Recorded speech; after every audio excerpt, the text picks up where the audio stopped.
Welcome to another deep dive. Today we're going to be tackling a pretty fascinating topic. We're going to be looking at sampling observability for heat equations with memory. So basically we're asking, can we figure out the initial state of a system, but a system that has memory, by only observing it at specific times and locations? Yeah, it's a really cool problem, and it has implications for a lot of different areas. We're talking about systems with memory, so that means that the past behavior actually influences what's happening right now. Right. Right. So that could be like, I don't know, controlling a process that has some kind of delay in it, or maybe trying to predict how pollutants spread, or even like understanding how materials behave when they've got this complex thermal history. Exactly. So, this paper gives us this mathematical framework to think about all that. Okay, cool. So let's get into it. The paper starts off by talking about the heat equation with memory. Can you walk us through that a little bit? Sure. So the equation they use is, well, it looks kind of complicated, but it basically describes how temperature, which is represented by Y, changes over time, tin and space x. And this all happens within a specific area, a bounded domain, which they call omega. Right. So Y is our temperature. Yep. And then you've got this Laplacian term, delta Y, which captures how the heat spreads out, like normal diffusion. But then there's this integral term, and that's where the memory effect comes in. So that integral, that's what makes this different from the regular heat equation. Exactly. It's all about the function m, which is called the memory kernel. The memory kernel. Yeah, so it determines how much weight is given to those past states. It's basically like a time-weighted average, like how much does the system remember what happened before? Okay, I think I'm following. So is there like anything special about this memory kernel? Do they make any assumptions about it? Oh, yeah, definitely. They assume that m is twice continuously differentiable, for all positive times. Okay, and that means, Well, it ensures that the memory's influence changes smoothly, which is super important for the math that they do later on. okay, so we've got the equation, we've got our well-behaved memory kernel, and we've got this system that's changing within this defined area. So what's next? Well, now they bring in this concept of sampling observability. So the big question is, can we figure out that initial temperature distribution, Y0, X, but by only observing the system at a few specific times, did Che? Ah, okay, so it's like we're only getting snapshots of the system. Right. It's like trying to figure out the first frame of a movie, but you've only seen a couple of random frames from the middle. That's a tough one. So to tackle this, they probably need to set some ground rules. Like, how do they even start to approach this problem? Yeah, for sure. They lay out some key definitions. The first one is the two-sided sampling observability inequality. Okay, that sounds pretty important. It is. It basically tells us how much information we can get about the initial state from those limited observations. Can you, break that down a little bit more? Sure. So the inequality looks like this, and it involves some norms and function spaces. Norms and function spaces, for our listeners who might not be as familiar with those terms. Yeah, good point. So the H4 norm, that basically measures the how big the initial temperature distribution is in a specific way in a function space. It's a way to talk about how rough or how smooth the initial temperature profile is. I see. And then you have the L-Tolu omega join, and that measures how big our observations are at each of those times, 2 John, but within these specific regions called demega John. Okay, so the megajohn, those are like the areas where we're taking our temperature readings. Right, exactly. So this whole inequality basically says that the size of the initial state, you can kind of put boundaries on it using the sizes of our observations. And there's this scaling factor, C, that tells us how observable the system is. Observable? Yeah, how easy is it to figure out what's going on? If C is big, that means it's hard to observe, so we need a lot more observations. But if C is small, well, that's good news. We can get away with fewer. Interesting. So they're quantifying how much information we can squeeze out of those limited observations. Exactly. Okay. What else, what other definitions are important here? So another crucial concept is backward uniqueness. And this is basically asking, can we rewind the system? If we know what's happening at later times, can we be absolutely sure about what the initial state was? Oh, I see. So it's about making sure that only one initial state could have led to those observations. Right, because if there are multiple possibilities, we'd be in trouble. We need that uniqueness to make sure we're reconstructing the right thing. Makes sense. What else? And then finally, they have this thing called the geometric observation condition. Okay. What is that all about? It's about, strategy. Where and when do we need to observe the system to make sure we have enough information to figure out that initial state? Got it. So it's not just how many observations we make, but where and when we make them. Exactly. It's all about making sure we capture that memory's influence over the whole system. Like for every point, we need at least one time where the memory kernel isn't zero and that point is being observed. Wow. So it's kind of a delicate dance, right? We have to carefully choose those art and signs and locations, paying attention to that memory kernel. Exactly. It's a lot to balance. And this sets us up for all the deeper analysis in the rest of the paper. Yeah, it sounds like we're just getting started. This is getting really interesting. Mm. All right, so we're back, diving deeper into these heat equations with memory. We spent the last part, like, setting the stage right. We talked about the equation, those key definitions, the inequality, backward uniqueness, the geometric observation condition. So where do we go from there? So in section 2, they start to get, well, a little less strict. They introduce this thing called the relaxed observability inequality. Relax. Okay, so they're loosening the rules a bit. Yeah, exactly. Instead of needing to get the reconstruction perfect, they're saying, okay, maybe we can allow for a little bit of wiggle room. So we don't have to capture every single detail of the initial state. Right. It's like saying, we'll accept a slightly blurry picture. We don't need perfect high definition. Okay, I like that analogy. Mm. So what does this relaxed inequality look like? Is it very different from the original one? It looks pretty similar, but there's this extra term, yet $6. Okay, and what does that term do? Well, it basically acknowledges that we might lose some information. It's like a built-in acceptance of a little bit of uncertainty. So it's weaker than that H4 norm we had before. Right, exactly. It's a less strict way of measuring how big the initial state is. So they're making things a bit easier on themselves, huh? But why? Wouldn't it be better to stick with that stricter inequality? In theory, maybe. But if you try to satisfy that stricter inequality, you might end up needing way too many observations, or like ridiculously precise ones. And in the real world, that's just not practical. Ah, okay, so it's a trade-off. Exactly. You gain practicality, but you might sacrifice a little bit of accuracy. Gotcha. So what happens when they use this relaxed inequality? What are the consequences? Well, they connect it to what they call a weak geometric observation condition. And they show that if we satisfy this weaker condition, then that relaxed inequality will hold true. So they're relaxing the requirements on both ends, right? Both the accuracy of the reconstruction and the conditions on the observations. Yep. And the key here is that even with this relaxed framework, we can still get a lot of useful information. It's all about finding the right balance, Right. Balance the limitations of our observations with how accurate we need the reconstruction to be. Exactly. This is clever, this whole relaxation idea. It makes the problem, well, less daunting, I guess. Absolutely. And this idea kind of sets the stage for the next part of the paper, where they really focus on that idea of like strategic observation. Ooh. Okay, strategic observation.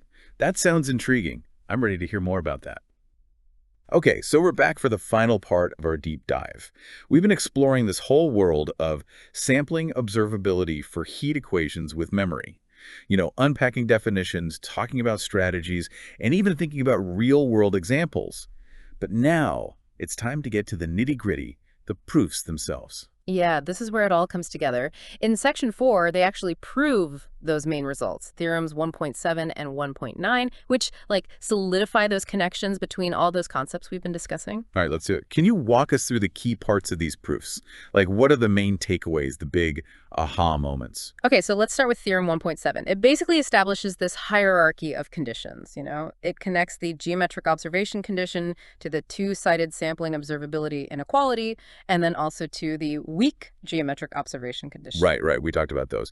So just to refresh our memories, what do those conditions actually mean? Why are they so important? Sure. So the geometric observation condition, that's all about strategy.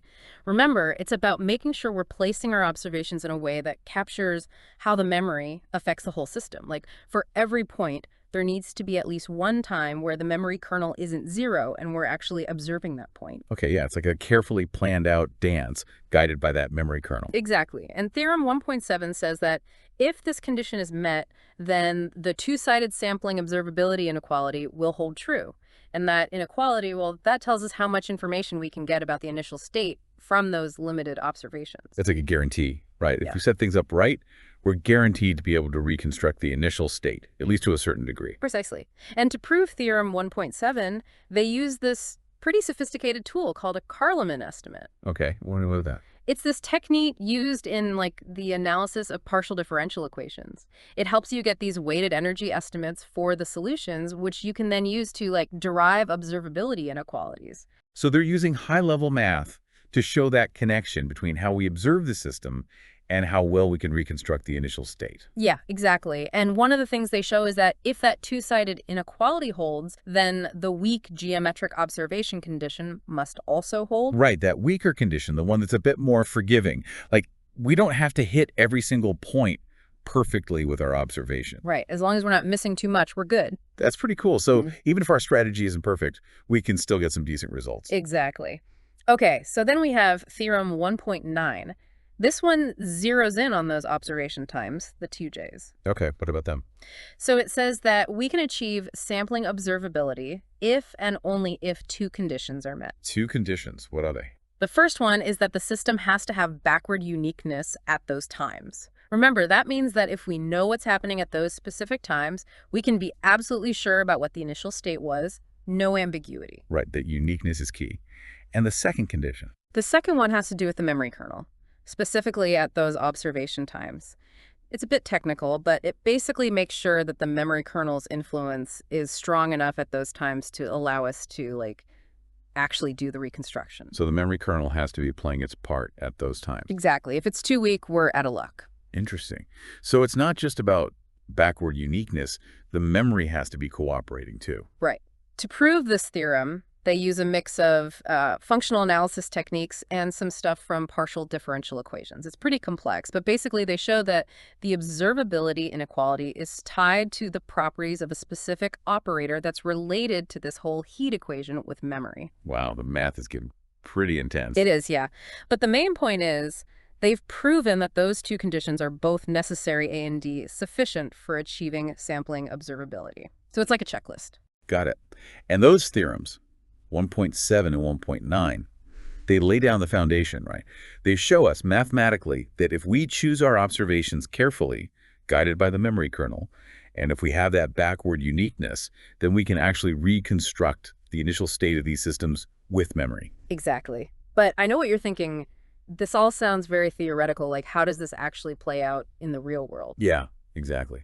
Can you give us an example, maybe something our listeners can relate to? Sure. Imagine you're an engineer and you're designing a control system for, say, a manufacturing process. And let's say you're working with materials that have these complex thermal histories, maybe polymers, for example. Those materials remember their past temperatures, and that affects how they react to being heated or cooled now. Right, so it's not like a simple material where the temperature just changes instantly. We got to factor in that memory. Exactly. And if you want to control the temperature precisely during the process, you need to know the initial temperature distribution of the material. But you can't just stick thermometers everywhere, right? That's where sampling observability comes in. We want to use a limited number of sensors, placed strategically, to figure out that initial state. Exactly. And these theorems we've been discussing, they provide the tools to do that. First, you'd figure out the material's memory dynamics, that kernel M. And then using those theorems, you could figure out where to put those sensors and when to take the readings to guarantee that you can reconstruct that initial temperature distribution. So it's like a blueprint, a mathematical guide to designing an effective control system for these tricky materials. Precisely. And it's not just limited to materials. This applies to tons of systems with memory.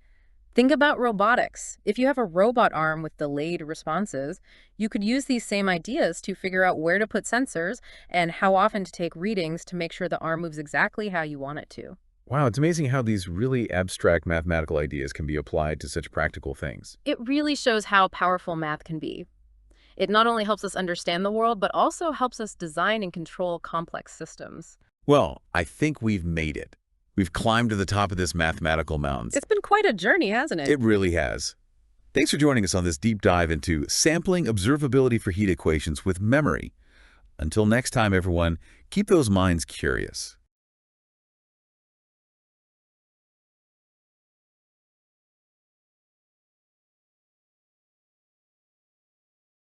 All right, let's jump into a deep dive today. Some pretty cool math ahead, I think. Sounds good. We're looking at this paper. It's called Sampling Observability for Heat Equations with Memory. Yeah. Quite a mouthful. It is a fascinating area for sure. Yeah. Think of it like this. You're trying to figure out the temperature of a room, but you only check a few thermometers and only at certain times. Could you actually, figure it out? I see what you mean. I mean, off top of my head, you'd think you'd need a lot more information than that, right? Right. But it gets even trickier when we start thinking about how past temperatures can affect things. That's where the memory part comes in. And that's what this paper really digs into. These systems that are described by heat equations. But with this extra twist, they have a memory. So previous temperatures actually influence the present temperature. So it's not just what the temperature is right now, but how it got there. Kind of like how if it's been really cold for a while, a room might still feel chilly even after it starts to warm up outside. That's a perfect analogy. The past is literally affecting the present in these mathematical models. And what's really cool is this paper looks at whether we can actually reconstruct the entire history of the temperature, of the system, just by looking at it at a few very specific points in time. Wow, that's a powerful concept. I mean, if we could do that, think about what we could do.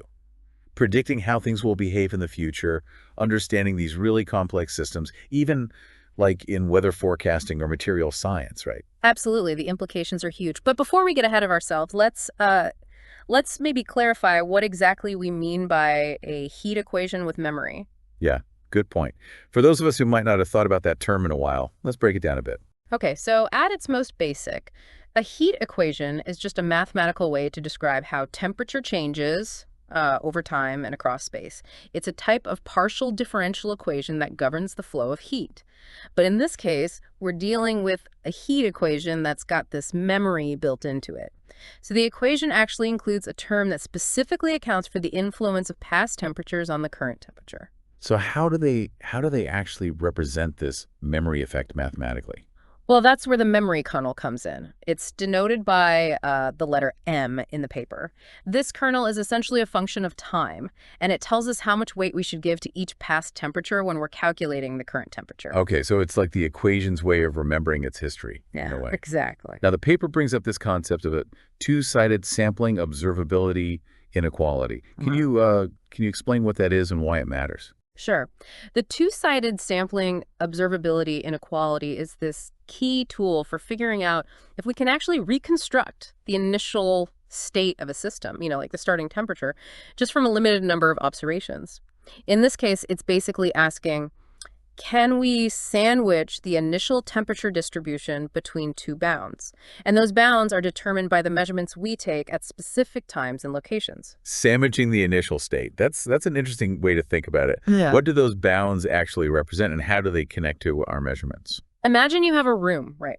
And you want to know the temperature of the whole room at the very beginning of the day. Obviously, we can't go back in time, but let's say you put a few thermometers around the room and record the temperatures at specific times. What this inequality is saying is that if you choose those thermometer locations and those measurement times very carefully, you can use those readings to set an upper and a lower limit for what that initial temperature of the whole room must have been. So even though we don't have a measurement from the very beginning, we can still use those strategically placed measurements to get a good idea of what the starting temperature was. Precisely. And if we can actually find those bounds, those upper and lower limits, then we say that the system is observable. Okay, that makes sense. So observability basically means we can reconstruct the initial state of the system based on a limited set of observations, right? Exactly. So how does this inequality, how does it actually look mathematically? It's written like this. COGOLO LA O.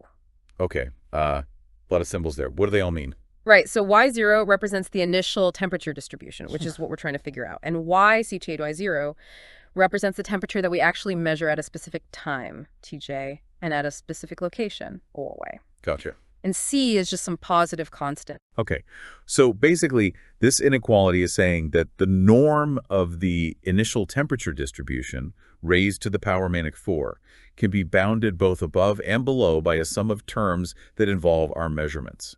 Exactly. The left-hand side of the inequality gives us a lower bound, and the right-hand side gives us an upper bound. I see. Now the paper also introduces something called the geometric observation condition. How does this condition relate to the two-sided sampling observability inequality? The geometric observation condition is crucial for achieving observability. It basically provides a specific criterion that connects the memory kernel that we talked about, the times when we sample the temperature, TJ, and the regions where we observe it. So it's like a guide for choosing those strategic measurement locations and times that we talked about earlier, right? Exactly. If this condition is met, then we have a really good chance of being able to sandwich that initial state and achieve observability. Can you give us the mathematical expression for this geometric observation condition? Yeah, it's written as fmj1 mtoj show x0 for each xa. So for every point in the system, the sum of the absolute values of the memory kernel at the sampling times, all multiplied by this indicator function representing our observation regions, needs to be positive. Okay, that seems like a pretty strong condition. It's like it's requiring that our measurements are sensitive to the memory effects at every single point in the system. It is. It really highlights how important it is to carefully choose both when we take measurements and where we place our sensors. Now, the paper also talks about backward uniqueness. What is that and why does it matter here? Backward uniqueness is a fascinating concept. It's all about whether we can reconstruct the past from the present.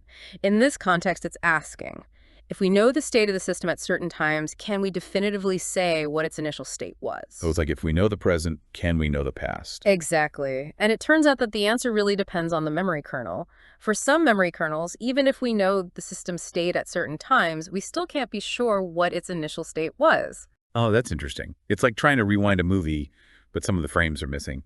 You can't always perfectly reconstruct the beginning. That's a great analogy. Backward uniqueness is crucial because if we don't have it, even if we choose our measurement times and locations perfectly, we still might not be able to fully reconstruct the system's history. So it adds this whole other layer of complexity to the problem of observability. It does. And this is where the paper gets really interesting because it starts to explore the relationship between this geometric observation condition, backward uniqueness, and that two-sided sampling observability inequality we talked about. This is already quite a bit to take in, but I'm really curious to hear how these ideas are developed and used in the paper. Yeah, me too. Let's get into it. So what's next? Well, before we dive into the main theorems, the paper actually takes a closer look at some preliminary results that build up to the main findings. And in particular, it introduces this idea of a relaxed observability inequality in Section 2. A relaxed inequality. How is that different from the two-sided one we talked about? It's a slightly weaker version of the full two-sided inequality. There's an extra term on the right-hand side, which makes it a bit less restrictive. So it's like a stepping stone to the main result. Exactly. It's still strong enough to help us prove the more powerful two-sided inequality later on. Think of it like building a solid foundation before you construct a skyscraper. Okay, I get it. So how's this relaxed inequality connected to the geometric observation condition? That's where Proposition 2.3 comes in. This proposition establishes a link between the relaxed inequality and a weak version of the geometric observation condition. A weak version. What's the difference? The difference is in how strict the inequality is. The regular geometric observation condition says the sum in our condition has to be strictly positive for every single point in the system. But this weak version only requires it to be positive for almost every point. It can be zero in a few places that don't really matter, in a sense. So it's a bit more lenient, allows for a few exceptions. Exactly. And Proposition 2.3 shows that this weak condition is both necessary and sufficient for the relaxed observability inequality to hold. That's a neat result. It's like setting the stage for the stronger results to come. It is. And to really appreciate how powerful this proposition is, I think we should look at how they prove it. Okay, I'm ready to get into the math a little bit. Walk me through the key steps. The proof is actually quite elegant. It combines some clever functional analysis with some specific properties of the heat equation with memory. The first part aims to show that if that weak geometric observation condition is true, then the relaxed observability inequality must also be true. So we're assuming the weak geometric condition holds and then trying to show the relaxed inequality follows from that. Precisely.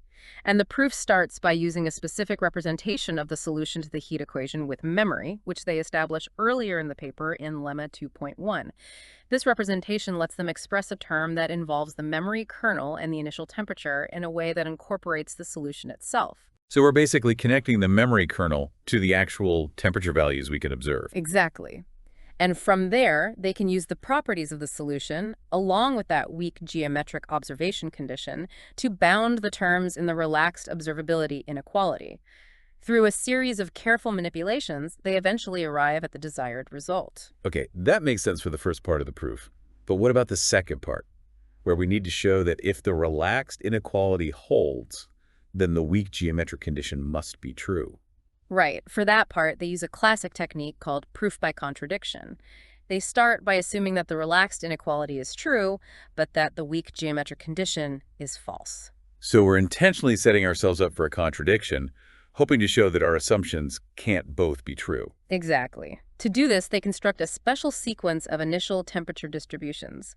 These distributions are carefully designed to concentrate around a particular point in the system as the sequence progresses.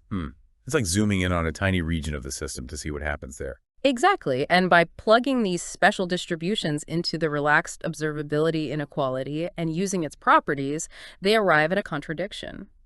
This contradiction arises specifically because we assumed the weak geometric condition was false, but the relaxed inequality forces it to be true. So by assuming the opposite of what we want to prove, we actually end up proving what we wanted to show. Exactly. The contradiction tells us that our initial assumption that the weak geometric condition was false must have been wrong. Therefore, the weak geometric condition must be true if the relaxed inequality holds. That's a really neat way to prove something. So with Proposition 2.3 established, we now have a solid foundation for tackling the main theorems of the paper. Yes, we do. It acts as this crucial bridge between the relaxed observability inequality and the weak geometric observation condition. And that connection is going to be really important as we move forward. This is already revealing so many connections between these mathematical concepts. I'm excited to see how they develop these ideas further. Me too. There's a lot more to uncover. Now, Section 3 of the paper dives into this concept called unique continuation at a finite number of time instants. It's a pretty powerful idea. Basically, it's asking, if we know something about a solution to a differential equation in a small region, can we actually say something about the solution in a much larger region? So it's kind of like extrapolating information. We have some limited knowledge about the solution in a specific area, and we want to use that to infer something about the solution in a broader domain. Exactly. And in the context of our heat equation with memory, unique continuation at a finite number of time instants means that if the solution is 0 at certain times and in certain regions, then it actually has to be 0 everywhere. So it's like saying if the temperature was 0 at these specific points in time and space, then it must have been 0 everywhere throughout the entire history of the system. Exactly. Proposition 3.1 in the paper formalizes this idea. It states that if the equation has backward uniqueness at those specific times and the geometric observation condition holds, then we have this unique continuation property. Okay, so this proposition is connecting unique continuation to the ideas of backward uniqueness and the geometric observation condition that we talked about earlier. It is, and this connection is really important for proving the main theorem. It lets us bridge the gap between those localized observations and the global behavior of the system. I see. It's like using a few pieces of a puzzle to reconstruct the entire picture. But how do we actually prove this unique continuation property? The proof of Proposition 3.1 seems pretty involved. Yeah, it is. It uses a combination of techniques from functional analysis and properties that are specific to the heat equation with memory. It's a bit too technical to go into all the details here, but I can give you the main idea. Okay, that would be helpful. What's the gist of how the proof works? So the proof starts by defining this special subspace, which they call V. This subspace contains all the initial temperature distributions that would lead to solutions that satisfy those specific conditions, the solutions that are 0 at those particular times and in those specific regions. So we're basically collecting all the possible starting states that could have resulted in those 0 temperature readings. Exactly. And the first step of the proof is to show that this subspace, V, has to be finite dimensional. Finite dimensional. What does that mean in this context? It means that V can be described by a finite number of basis vectors. This simplifies things a lot. They prove this by showing that any bounded sequence of initial temperature distributions in V must have a convergent subsequence.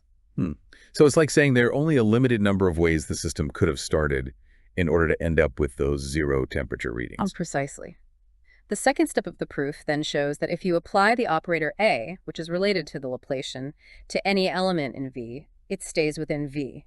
In other words, even after applying this spatial operator to an initial temperature distribution in V, the resulting distribution still leads to a solution that satisfies those zero conditions. Okay, so we're showing that this special subspace V is kind of invariant under the action of this operator A. Exactly. And this invariance is really important for the final step of the proof, where they derive a contradiction. The proof uses the fact that the operator A, when it's restricted to this finite dimensional subspace V, has to have at least one eigenvalue. Then they show that the corresponding eigenfunction, which also belongs to V, must be zero everywhere because of a property called the unique continuation property of eigenfunctions. So we end up with an eigenfunction that's both zero and non-zero, which is obviously a contradiction. Exactly. And this contradiction tells us that our initial assumption that V contained more than just the zero vector must be wrong. Therefore, V can only contain the zero vector, meaning the only initial temperature distribution that could have led to those zero readings is the trivial one. Wow, that's a lot of intricate logic, but it's really fascinating how it all comes together to establish this unique continuation property. It is. And with this property in hand, we can finally move on to proving the main theorems of the paper theorem 1.7 and theorem 1.9. Okay, let's get to the heart of the paper. Theorem 1.7 seems like the key result, the one that connects the geometric observation condition, backward uniqueness, and the two-sided sampling observability inequality. It is.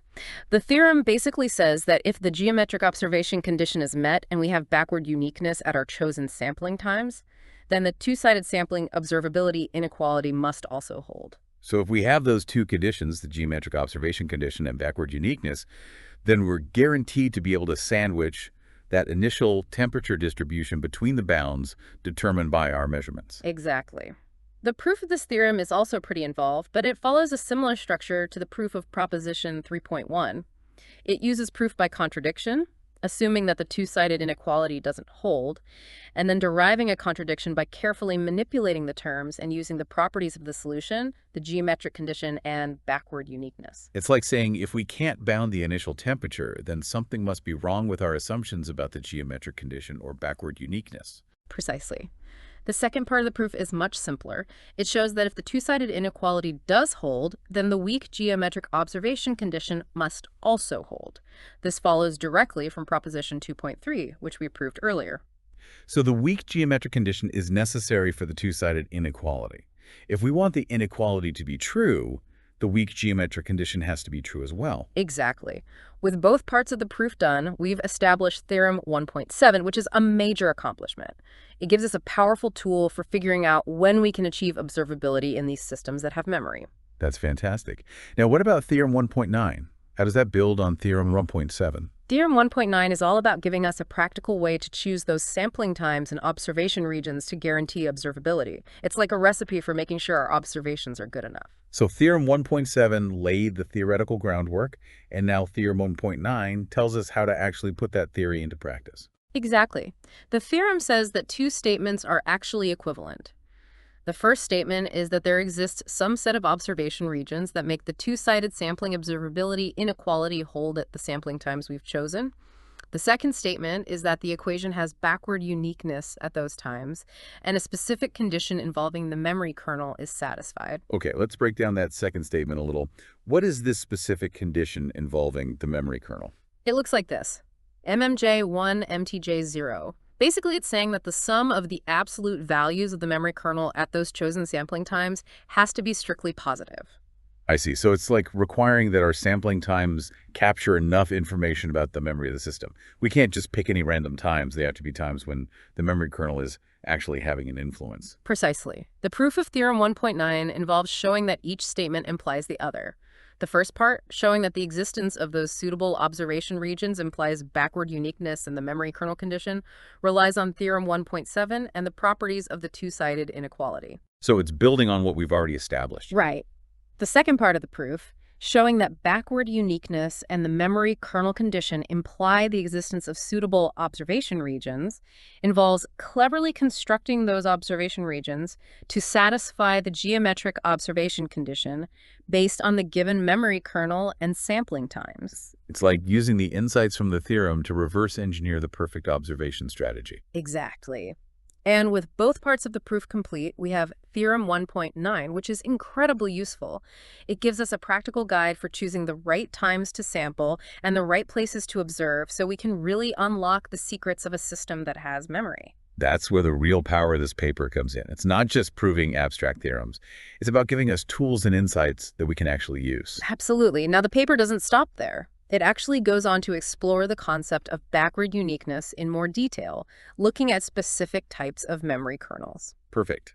Let's move on to section 5 and see what we can learn about backward uniqueness in different scenarios. Section 5 really delves into the nuances of backward uniqueness. It provides both general results and specific examples.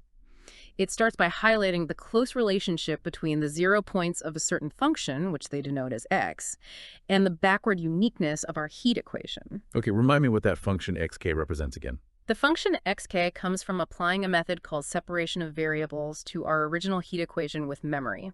It basically captures how the solution changes over time along a particular eigenfunction of the Laplacian.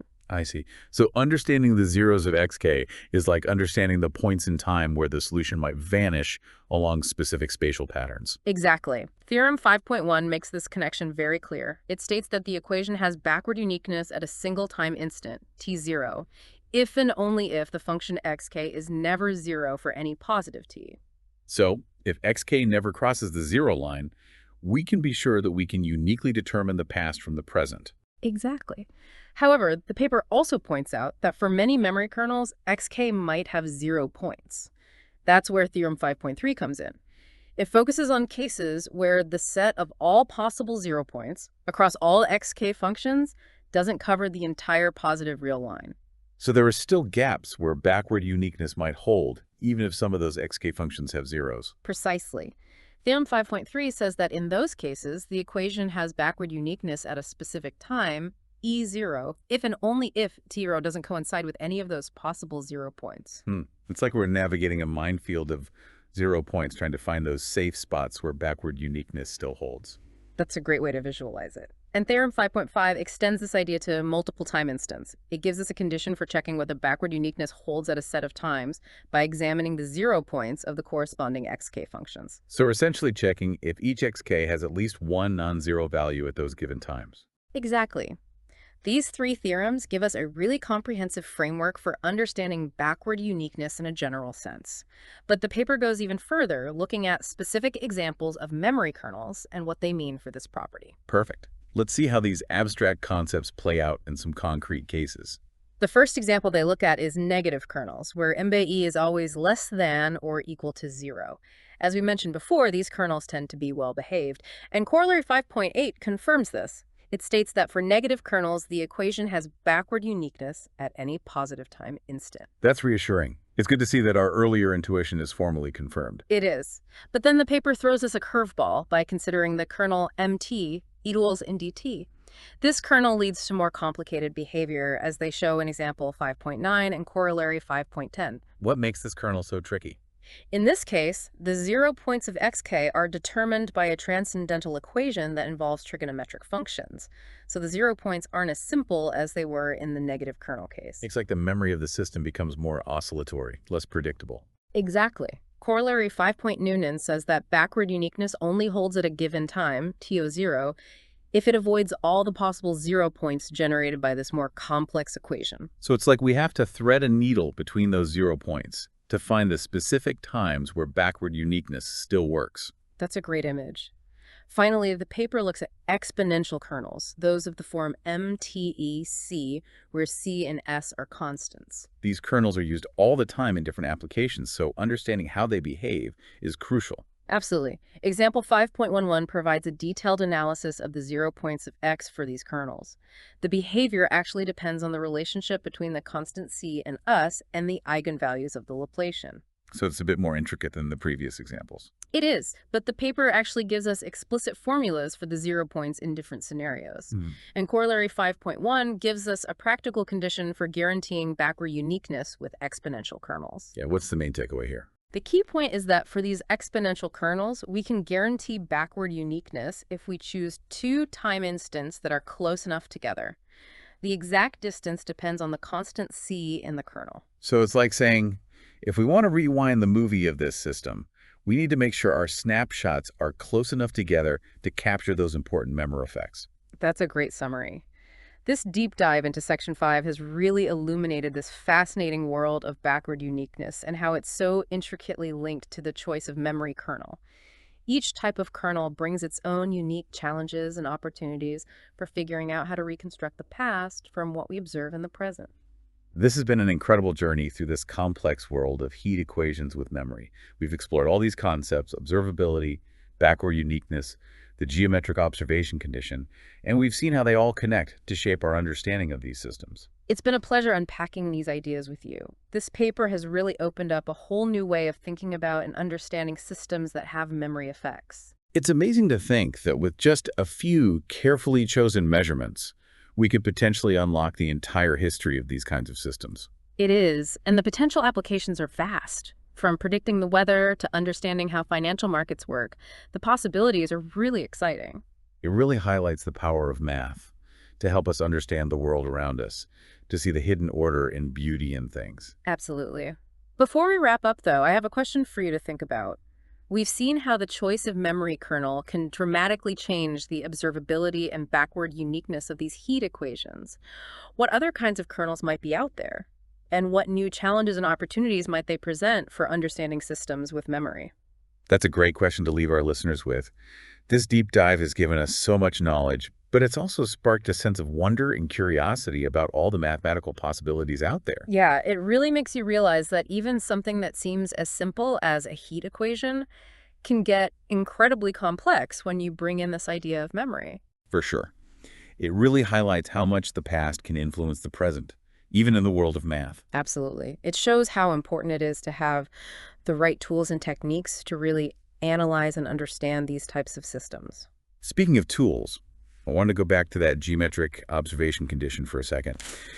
It seems like a really powerful idea, but it's also pretty abstract. Can you maybe give us a more intuitive sense of what it's actually telling us? Sure. Think of it like this. You're trying to figure out where to put your sensors, those thermometers in our example, and when to take your measurements. The geometric observation condition is basically a guide for doing that strategically. It's saying that if you want to be able to reconstruct the initial state of the system, your measurements have to be sensitive to those memory effects at every point in the system. So it's not enough to just measure the temperature at a bunch of random spots and times. We need to be much more careful about how we approach it. Exactly. The geometric observation condition gives us a specific rule for making sure we're capturing enough information about the system's memory to make a good reconstruction. That makes sense. Yeah. Now, this paper is focused specifically on heat equations, but I'm curious, do these ideas, like observability, backward uniqueness, and this geometric observation condition, do they apply to other kinds of systems too? That's a great question, and it's something researchers are definitely exploring. The ideas and techniques in this paper have the potential to be used in a lot of different dynamical systems, from biological systems to even things like financial markets. Wow, that's exciting. Yeah. For example, could we use these concepts to study the brain? I mean, the brain definitely has memory, right? It does, and it's incredibly complex. Yeah. But it's definitely possible that the mathematical tools we've been talking about, the ones developed for these heat equations with memory, could give us new insights into how the brain works, how it processes information and stores memories. What about financial markets? Could these ideas be used to, I don't know, predict how markets will change or understand why stock prices move the way they do? It's possible. Financial markets are complex, and they have these memory effects too. What happens in the past can really influence what happens in the future. These mathematical tools might help us measure and analyze those memory effects.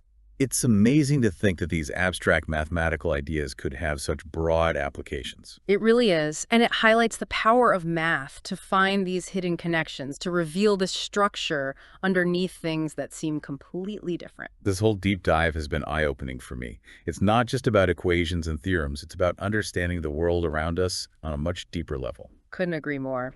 And it's a great reminder that there's always so much more to learn, to discover. Even a system that seems simple, like a heat equation, can turn out to be incredibly rich and complex when we take the time to really explore it. So to everyone listening, keep exploring, keep asking questions, and keep pushing the boundaries of what we know. The world of math is vast and full of amazing things just waiting to be discovered. Well said. And until our next deep dive, stay curious, everyone.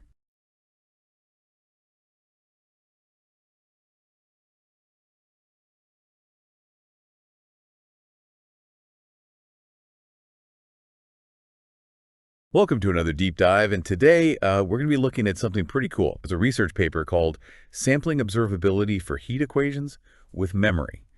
And even if you're not someone who deals with heat equations every day, this idea of observability, it's all about understanding systems based on limited measurements. And that's something that pops up in a ton of different fields.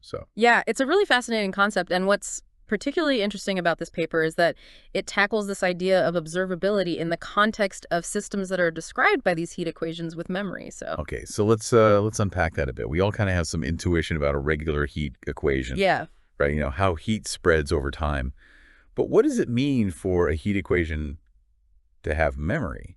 How do we even conceptualize that? So imagine you're tracking the temperature of, say, a metal plate.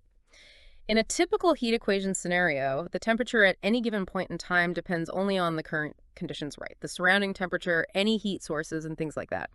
But when we introduce this concept of memory, Right. the past temperatures of the plate actually influence its current temperature. So it's like the plate remembers how hot it was before, and that's somehow affecting how it heats up or cools down right now. Yeah, exactly.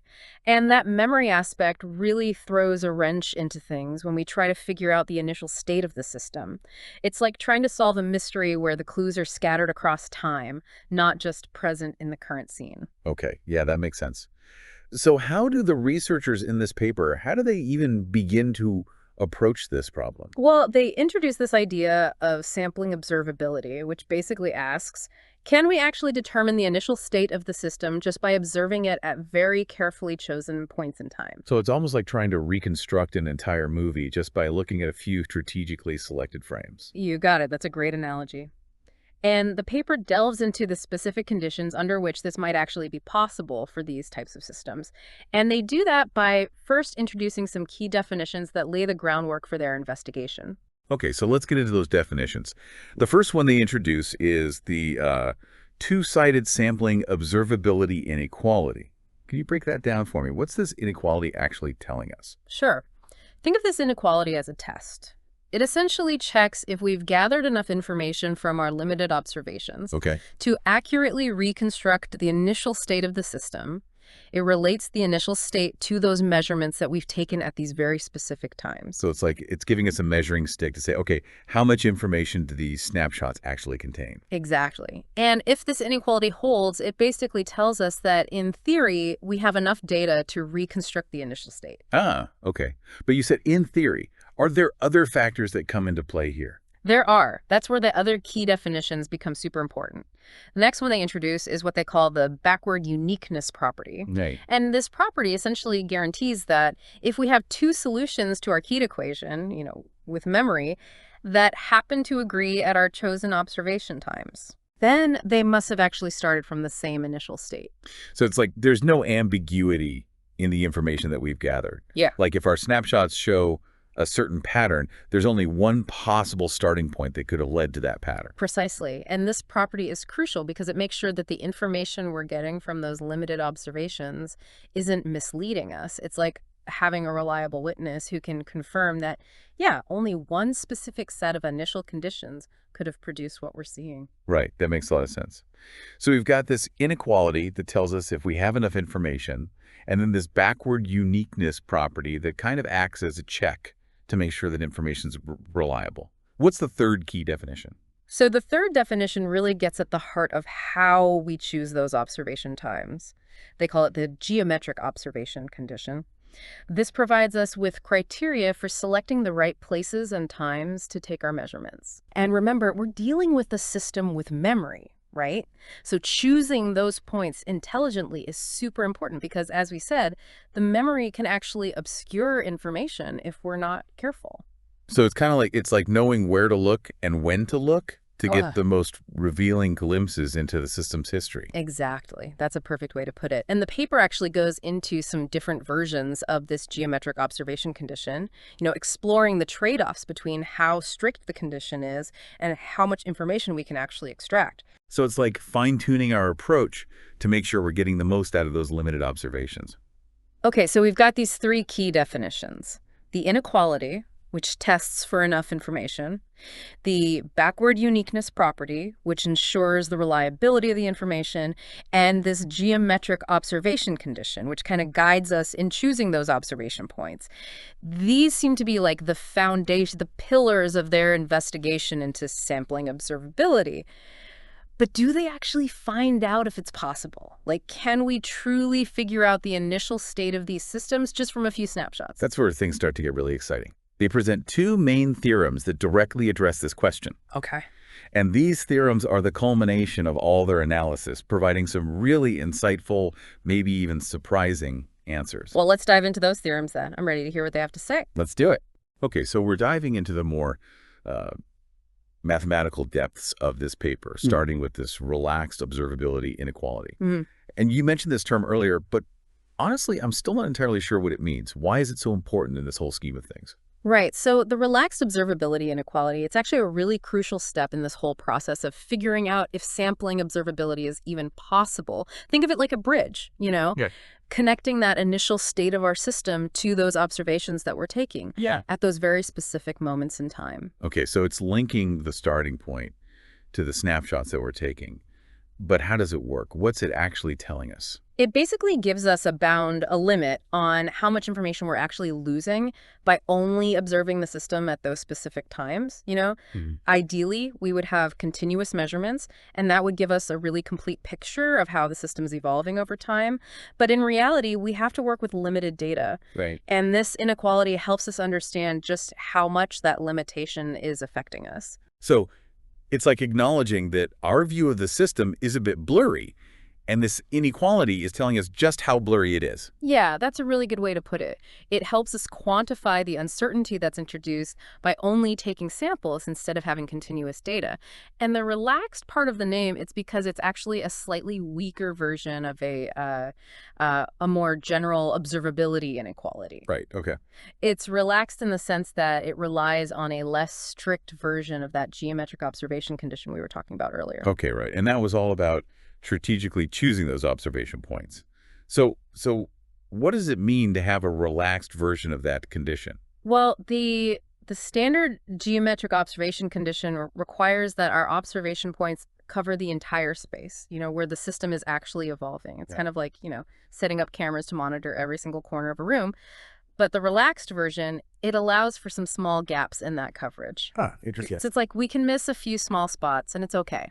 Okay, so even with a few blind spots, this relaxed inequality is still telling us that we can get some meaningful information about the system's initial state. Exactly. It shows us that even with imperfect coverage, we can still get a decent estimate of what that initial state was. Now, the proof of this inequality, it's a bit involved, but essentially the researchers leverage the structure of the heat equation with memory. They exploit the fact that the solution to that equation, it can actually be decomposed into two parts. Okay. You've got a known term and an unknown term. So it's like they're separating the signal from the noise, in a way. You got it. That's exactly what they're doing. The known term represents the part of the solution that we have a pretty good grasp on. Right. While the unknown term kind of encompasses all that uncertainty that's entered right by the memory and those limited observations that we're working with. Okay, so how do they use this decomposition to actually prove this inequality? Well, they do some pretty clever analysis of the equation, and they use something called energy estimates. And energy estimates, they're a pretty common tool that we use when we're studying partial differential equations. And basically what they allow us to do is track how energy is flowing within a system. Can you elaborate on that a bit? I'm not really familiar with energy estimates. Sure. Imagine, you have a ball rolling down a hill. The ball's energy is constantly changing as it rolls, right? You've got potential energy at the top that converts into kinetic energy as it goes down. And then you've got some energy loss maybe due to friction.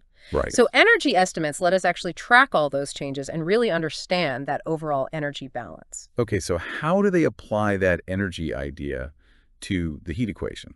Well, in this case, that energy, it represents the heat content of the system, right? So they come up with this equation that describes how that energy evolves over time, and they use that equation to put a bound on the unknown term in the solution. By carefully controlling that unknown term, they can actually establish this relaxed observability inequality. So they're essentially using this energy concept to kind of tame the wildness that's introduced by the memory and those gaps in our observation coverage, right?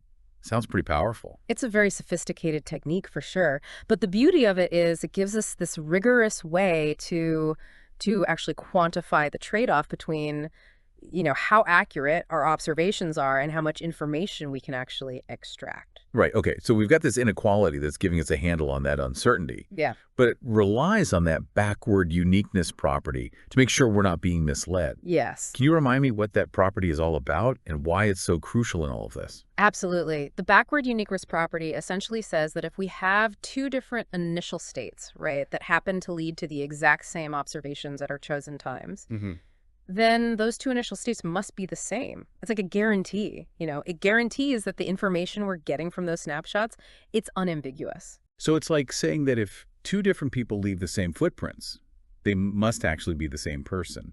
Like it removes any doubt about the origin of the tracks. Yeah, exactly. And in the context of this paper, backward uniqueness makes sure that we're not accidentally attributing the observed behavior to the wrong initial state. Right. Okay. That makes sense. But how do they actually establish this backward uniqueness property? It sounds like a pretty big claim, like a fundamental thing to prove. It is, and the proof is actually pretty intricate, but essentially they leverage something called the unique continuation property. Okay. And this basically states that if the solution to our heat equation with memory, if it's 0 on some region of space-time, then it has to be 0 everywhere. So if we don't see any activity in a certain area, that means the system must have been dormant everywhere. That's a good way to think about it. And this property, it has some really profound implications for backward uniqueness. They use it to show that if two solutions, they happen to agree at the observation points, then they must agree everywhere, meaning they came from the same initial state. Oh, okay. So it's like saying if two trees have the same branches, the same ones that are visible above the ground, then their entire root systems underground, they must also be identical. Exactly. You got it. The unique continuation property, it allows us to infer the behavior of the system even in those regions where we haven't directly observed it. Right. It's really powerful for connecting the dots and establishing this backward uniqueness property. Wow. This is so insightful. I love how these mathematical concepts, even though they might seem really abstract at first, they actually provide a really strong foundation for understanding things that happen in the real world. Yeah. It's like we're building a bridge between the world of equations and the world of like actual observable events. That's the beauty of math, right? Yeah. It helps us see those hidden connections and patterns. And in this case, it's helping us figure out the secrets that are locked away in these systems with memory. Okay, so we've laid a lot of groundwork here with the relaxed observability inequality and the backward uniqueness property. But I'm really eager to see how all of these pieces come together to address the main question that this paper is trying to answer. Like, can we really achieve sampling observability for these heat equations with memory? I'm ready to move on to those theorems if you are. Let's do it. Those are coming up next. Okay, so we've made it. We went through all those dense mathematical concepts, the relaxed observability inequality, backward uniqueness, unique continuation, all those. Now we're finally at the part where we see what those theorems in section 4 actually tell us. Like, what do they reveal about all this? Yeah, let's start with theorem 1.7. So it states that if our heat equation with memory has that backward uniqueness property, AND, if our observation points meet the geometric observation condition, then we actually can reconstruct the initial state. So it's like we put in all that work, and now we found the key. We can unlock the system's past. Exactly. The proof very cleverly utilizes both the relaxed observability inequality and the unique continuation property. It basically shows that if the geometric observation condition is met, then those little gaps that are allowed in the relaxed version, they don't really matter. We can still reconstruct the initial state from the information we have. So even with like an imperfect view, we can still kind of piece together the full picture. That's pretty amazing. So what does theorem 1.9 tell us? So theorem 1.9, that's where things get really practical. It gives us a recipe, a set of criteria for choosing those observation times and locations, those crucial points in time. And remember how we talked about the system's memory kind of obscuring information if we're not careful? Right. This theorem is all about making those smart choices. It states that we can achieve sampling observability, IF&D, only if we have two things. First, the system has to have that backward uniqueness property, which we talked about before. Right. And second, a specific mathematical expression that involves the memory kernel and those observation times, that has to be greater than 0. Okay, that second one, that sounds a little technical. Yeah. Can you break it down a bit? What's that mathematical expression actually saying, like on an intuitive level? So basically, it's a condition that makes sure we're not falling into those traps that the memory sets up for us, you know? Okay. It's like making sure that we're taking those snapshots at intervals where the memory isn't hiding crucial information from us. Oh, so it's like a filter, right? Mm-hmm. It's helping us get rid of all that noise coming from the memory and extract the real information about the initial state. Yeah, that's a great way to put it. So these two theorems, they're the core of the paper's argument. They show that sampling observability is possible for heat equations with memory, but they don't stop there. They give us those guidelines, that roadmap for how to actually achieve it. Wow, that's really amazing work. But they go even deeper than that, right? They dive into the backward uniqueness property with even more detail. Yeah, you're right. So in section 5, they get into the nitty-gritty of different memory kernels, like how they actually affect backward uniqueness. And they use some really specific examples to show how this all plays out. I love examples. They always help me understand things a lot better. Mm. Could you walk us through a couple of those? Sure. So one example they use is a kernel where the memory effect is like always negative or 0. It's like a system that has a fading memory, The further back you go in time, the less influence the past has on the present. Okay. And in that case, backward uniqueness always holds no matter what observation times you choose. So if it has that kind of fading memory, we're always good, right? We can always trace back to the unique starting point. Exactly. But it gets a little trickier when you have more complex memory kernels. For example, they look at a kernel that's a simple linear function. Okay. And in that case, backward uniqueness, it might hold, it might not. It all depends on what specific times you choose for your observations. So it's like the memory's playing games with us now. Yeah. Sometimes it reveals the unique initial state and sometimes it hides it. Yeah, you got it. And that's where that theorem 1.9 really comes in handy, right? It's like it helps us choose those times that avoid those tricks and ambiguities that are introduced by the memory. It's like a cheat sheet for outsmarting the memory. Right. And they don't stop there. They also look at kernels involving exponential functions. Okay. Those describe systems where the memory, it can either decay over time or it can actually grow. It depends on the specific parameters. Oh, wow, that sounds really complex. Can we still figure out the initial state in cases like that? Surprisingly, yes. Even with those really complex dynamics, they show that by strategically choosing observation times, we can still establish backward uniqueness. They even give this really cool example where just 2 well-placed observations are enough to guarantee it. Wow, just 2. That's incredible. It's amazing how much we can actually learn from just a little bit of data, if we approach it with the right tools. It's not just about the amount of data, it's about how we use it. Right. And this paper, it doesn't just give us answers, it opens up a whole new world of research. Yeah. It challenges us to rethink how we observe and how we understand these systems with memory. This is really a game changer. Systems that once seemed so mysterious, now they're starting to make a lot more sense because of this framework. As we wrap up this deep dive, what are the most important takeaways, for our listeners out there? So first of all, remember that this concept of observability, it goes way beyond just like mathematical equations. It's really about how we collect and interpret information to understand the world around us. It's about everything, right? From Yeah. predicting the weather to understanding the human brain. It reminds us that even these abstract ideas can have a huge impact on how we understand the world. What else should our listeners take away from all this? The second thing to remember is that memory, it plays such a crucial role in shaping how complex systems behave. It's not enough to just look at what's happening right now. We got to consider the historical context, That context can be hard to understand, which brings us to the third takeaway. Exactly. Even when we're working with systems that have really complex memory dynamics, we can still gain some really valuable insights if we're careful about our observations.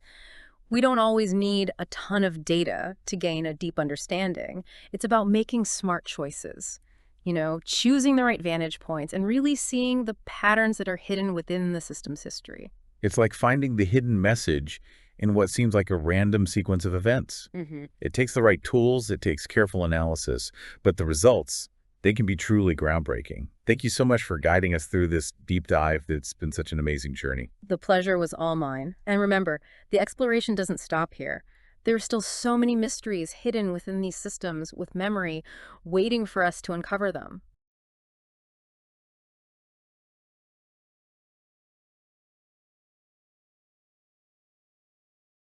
All right, so ready to get into some heavy-duty math today. We're going to deep dive into this paper, Okay. Sampling Observability for Heat Equations with Memory. Oh, yeah, this is a fun one. It sounds very intense, but I think the concepts are pretty fascinating. Yeah, it's a really interesting area. You're basically trying to figure out, can I figure out the initial state of a system just by looking at it at very specific moments in time? Yeah, it's like, can you reconstruct a whole movie if you've only seen like a few frames? Yeah. And the paper we're looking at is by Wang and Zhang, and it's the first one that actually tackles this problem using this sampling approach for these types of equations. That's right. And the key to the whole thing is something called the two-sided sampling observability inequality. Okay, so that sounds pretty intimidating. Can you break that down? Like, what is that inequality and why is it so important? Sure. So imagine you've got a heat equation, but one where the current temperature isn't just determined by the heat right now, Yeah. but it's also influenced by the temperature at previous times. Yeah. That's the memory part. And this inequality, this is equation 1.2 in the paper, tells us that if we carefully choose specific times and locations to observe the system, we can actually estimate the initial state of the system with a certain level of accuracy. So it's like we're trying to rewind the system back to its beginning, but the memory makes things tricky. Yeah. We need to find those perfect moments where we can get a clear glimpse of the past. Exactly. And the inequality gives us the mathematical tools to figure out where those glimpses might be. It sets boundaries on how much information we can extract from our observations. Okay, let's dive into some of the details here. Mm-hmm. So first, can you remind us what a heat equation with memory even looks like mathematically? Sure.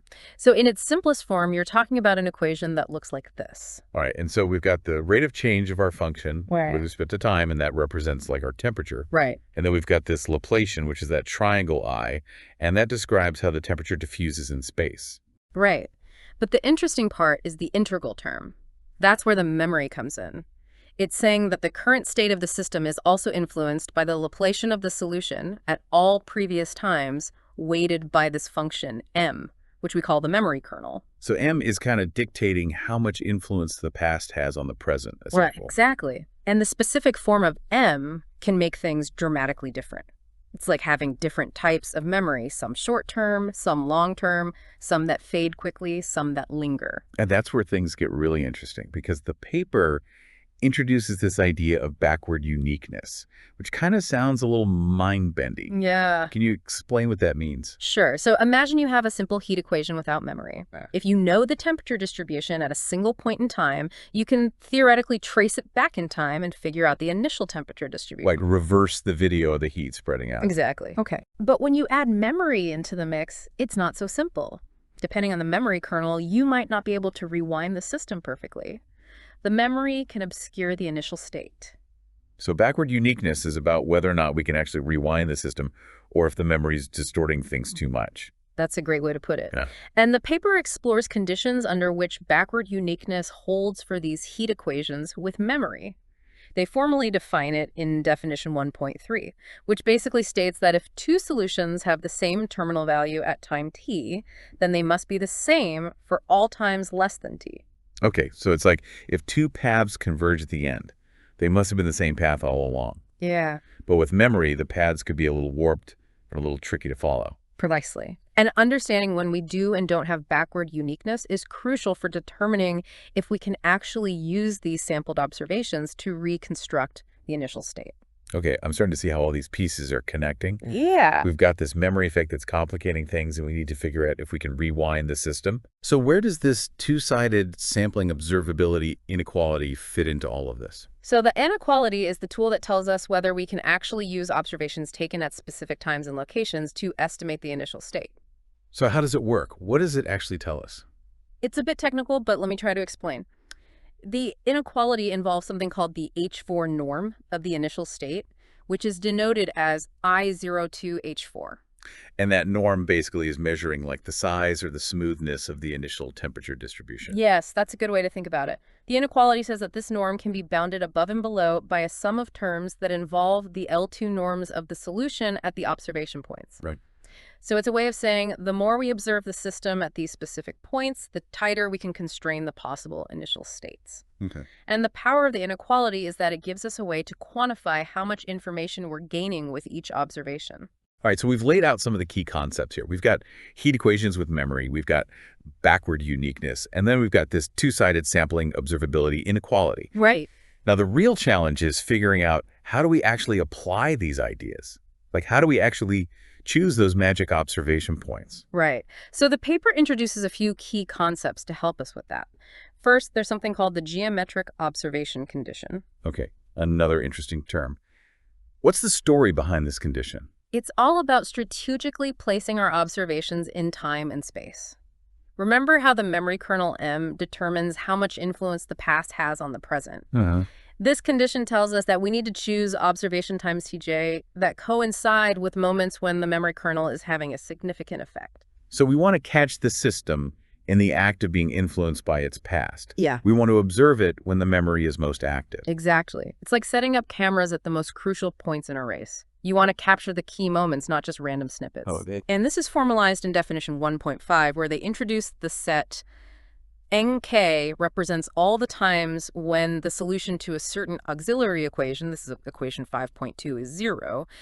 And the geometric observation condition essentially requires that for each point in our spatial domain, at least one of our observation times falls outside of this NK up. So we're trying to avoid those times where the solution might be crossing 0 and potentially losing information about the initial state.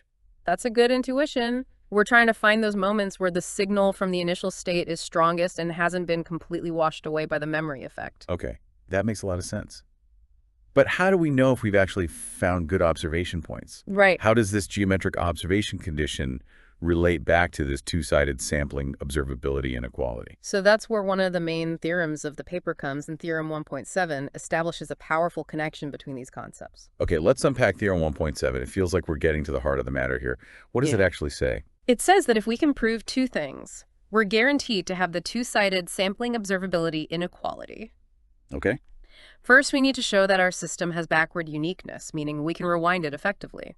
And second, we need to find observation points that satisfy this geometric observation condition we've been discussing. So it's like a recipe for success.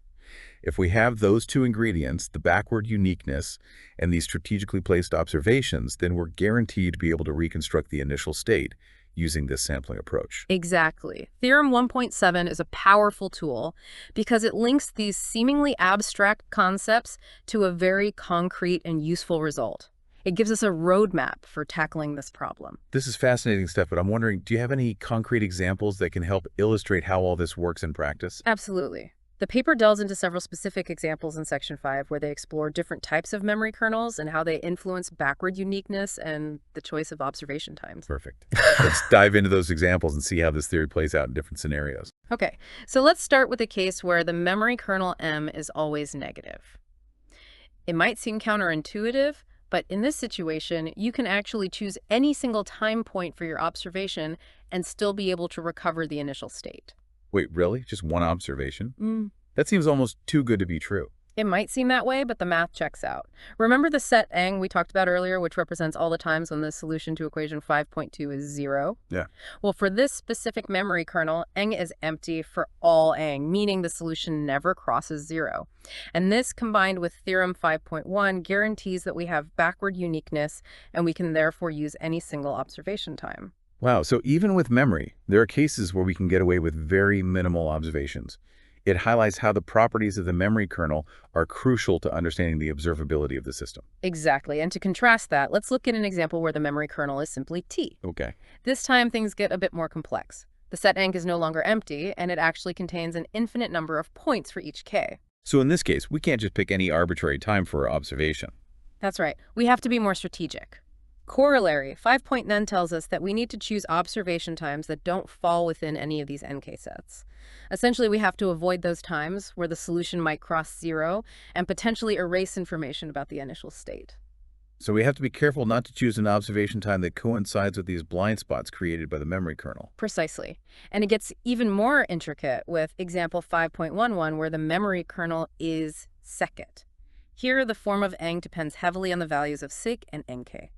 In some cases, it might be a single point, while in others, it could be a periodic set of points. So the complexity of the observation strategy really depends on the specific form of the memory kernel. Absolutely. And that's what Corollary 5.12 highlights. It provides a specific condition on the observation times T1 and T2 that guarantees backward uniqueness for this type of memory kernel. If the difference between these times is less than a divided by the square root of sig, we're good to go. So even in these more complex cases, the paper gives us very concrete guidelines for choosing effective observation strategies. Exactly. And that's what makes this research so exciting. It provides a rigorous framework for understanding the observability of systems with memory, even when the memory effects are quite complicated. It's like having a mathematical toolkit for deciphering the hidden messages encoded in the system's past. This is all incredibly cool, but I feel like we've only just scratched the surface. There's so much more to explore in this paper. You're absolutely right. We've laid a solid foundation, but there are many more fascinating details and insights waiting for us. Well, I'm eager to dive even deeper. Now, let's take a break here and come back ready to tackle the next layer of this mathematical puzzle. Yeah, I agree. There's still a lot more to unpack. Yeah, we've talked a lot about backward uniqueness and about these strategic observation points. But I'm kind of wondering, like, how do we actually put all this into practice? It feels a bit like trying to find a needle in a haystack. That's a great point. It can definitely feel daunting, but the paper actually provides us with a pretty systematic approach to this. Let's break it down step by step. Okay, yeah, a roadmap would be really helpful here. Okay, so first, you need to really get to know your memory kernel. What kind of function is it? Is it always negative? Is it a polynomial, an exponential function, something else entirely? So step one is memory analysis. Really understand the nature of the beast we're dealing with. Exactly. Analyzing M will give you clues about the structure of those zero crossing points, NH, which we know can be tricky. Okay, so we've scrutinized the memory kernel.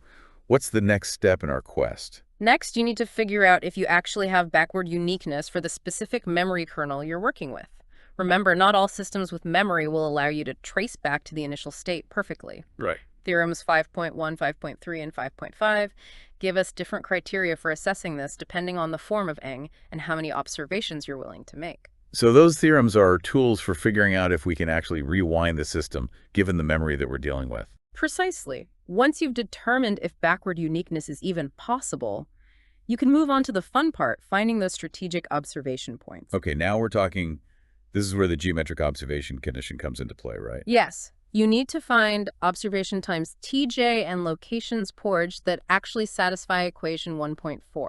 And that equation is all about making sure we're observing the system at those moments when the memory kernel is having a strong influence. Exactly. We're setting up our cameras to capture those memory moments when the past is most vividly imprinted on the present. This is feeling more and more like a detective story. We're gathering clues about the past, carefully selecting our observation points to get the most information. I like that analogy. And the final step in our investigation is to verify that the two-sided sampling observability inequality actually holds.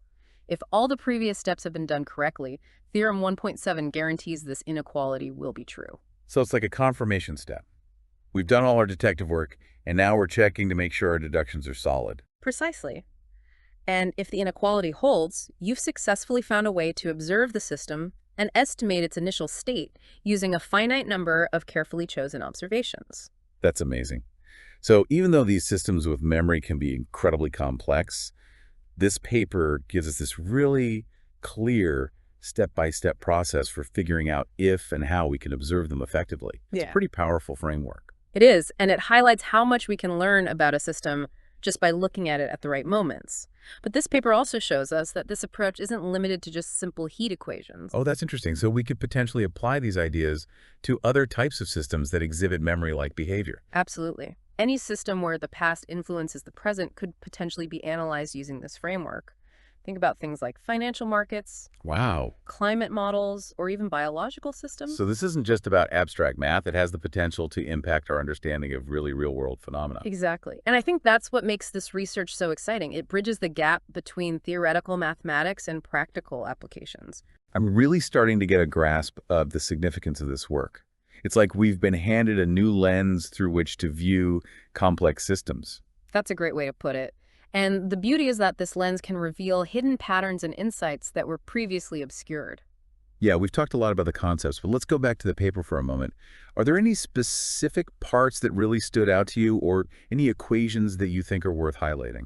Definitely. One that comes to mind is equation 5.4, which provides a specific formula for calculating the set nk when the memory kernel m is an exponential function. And can you remind us why that ank is so important?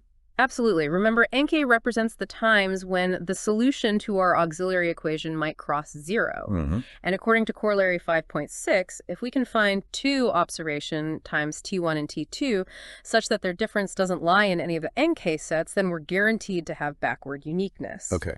So equation 5.4 is a crucial tool for finding those strategic observation times when dealing with exponential memory kernels. So it gives us a concrete way to calculate those safe zones where we can be confident that the memory effect won't completely wipe out the information we need. Precisely.